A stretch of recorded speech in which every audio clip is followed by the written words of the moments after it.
हैं कि सरकार जो नए नियम लेके आई है किसानों को समस्या हो रही है। जी नमस्कार साथियों, पिछले 4 दिनों में यमुनानगर से लेकर यमुनानगर, अम्बाड़ा, साहा, नारायणगढ़, धान, कैथल, कुंडरी, गुलाचीका, नरवाड़ा, उचाना, लगभग 1 दर्जन से ज़्यादा इन मंडियों में मैं स्वयं गया।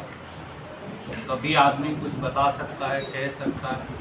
वहाँ किसान भाइयों से बात की, आड़ती भाइयों से बात की, मंडी मजदूरों से बात की। 3 बातें बिल्कुल साफ हैं।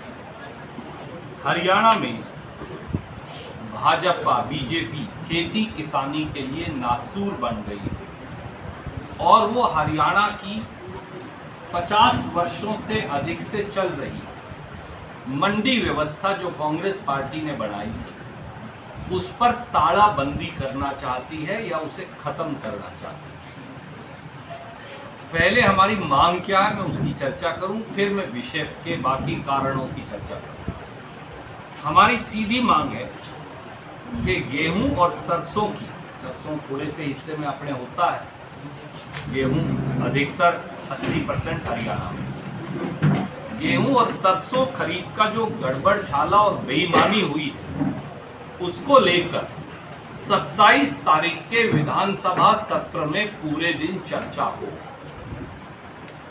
कैसे अड़ंगा डाला गया, कैसे व्यवधान डाला गया, कैसे पेचीदगियां पैदा की गई एक षड्यंत्र के तहत, कैसे किसान को अपनी कणक की फसल, गेहूं की फसल बेचने से रोका गया, कैसे खरीद, उठान और भुगतान के अंदर घोटाला हुआ, सुस्ती हुई, बेकायदगी हुई, नालायकी हुई, और कैसे इस सरकार के नालायकी, निकम्मेपन और नकारापन के चलते हरियाणा के किसान, मंडी मजदूर और आड़ती को त्राहिमाम होना पड़ा।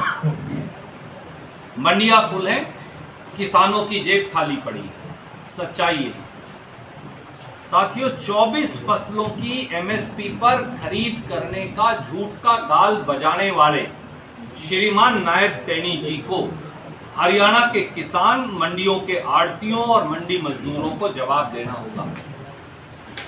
किसान विरोधी बीजेपी की काली करतूतें और खेती विरोधी साजिशों से किसान का पीला सोना जो गेहूं है वो अब मुसीबतों का रोना बन गया है। किसानों की हकमारी और घोटालेबाजी, इसमें भाजपाई डबल इंजन ने किसानों की फसल खरीदी और उठान भुगतान को लेकर किसान को खून के आंसू रुलाए। 5 या 6 महत्वपूर्ण पहलू हैं जो आपके समक्ष में रखूंगा। पहला, 80 लाख मीट्रिक टन गेहूं 22 अप्रैल 2026 शाम तक यानी कल रात तक आ चुकी मंडियों में। उसमें से 55 लाख मीट्रिक टन गेहूं की ही खरीद हो पाई। 25 लाख मीट्रिक टन या थोड़ा उससे अधिक गेहूं आज तक खरीदी नहीं गई। श्रीमान नायब सैनी जी बताइए ये क्यों? पहला सवाल।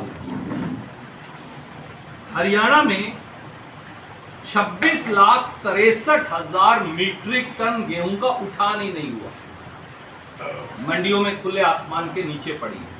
26,63,000 का उठान हुआ और 53 लाख मीट्रिक टन गेहूं का उठान नहीं हुआ। मैं दुरुस्त करता हूं, 53 लाख मीट्रिक टन गेहूं का उठान नहीं हुआ, केवल 26 लाख का हुआ थी या उनको समय रहते ठीक नहीं किया था।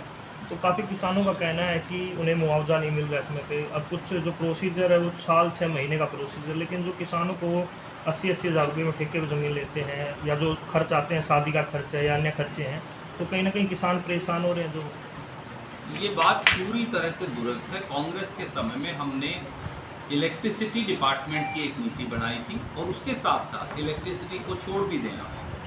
तो क्या होगा, गर्मी है, 42-45 डिग्री जैसे ही टेम्परेचर है, कोई ना कोई स्पार्किंग हो जाती है। कई बार अपने आप भी फूस में आग जड़ जाती है, तो उससे तूड़ी के कूप भी जड़ जाते हैं और किसान की खड़ी फसल भी नष्ट होती है।